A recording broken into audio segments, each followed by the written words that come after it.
programa con el que vamos a ganar las elecciones de este mes de mayo. Y lo hemos elaborado en base a 3 factores.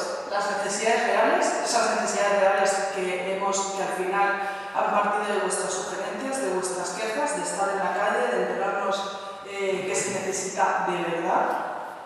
El presupuesto es una parte importantísima y hemos tenido en cuenta los marcos presupuestarios que presentamos al Ministerio de Economía y Hacienda y hemos tenido en cuenta, por supuesto, la repercusión que pueden tener las bajadas de impuestos que también hemos metido en el programa electoral.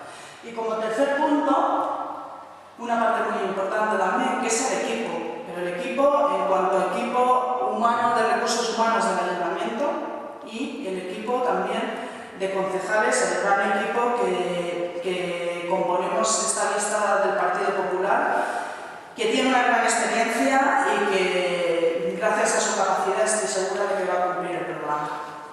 Y como principales características del programa, pues hay que resaltar que es claro y conciso. Cuando lo veáis con tranquilidad veréis que entendéis absolutamente nada, que no hay ninguna vaguedad, o sea, no es para nada bajo, es clarísimo.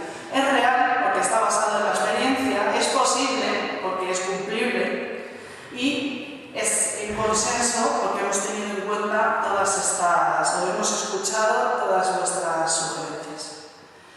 Por ello, lo presentamos como un contrato de obligado cumplimiento, pero no es por otra cosa, porque es que sabemos que lo podemos cumplir y que vamos a cumplirlo.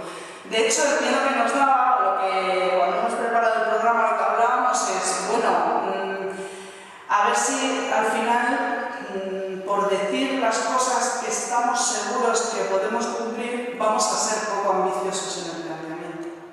Pues posiblemente seamos hasta poco ambiciosos en el planteamiento, porque como os decía antes, de un gran equipo y va a ser un equipo capaz de cumplir mucho más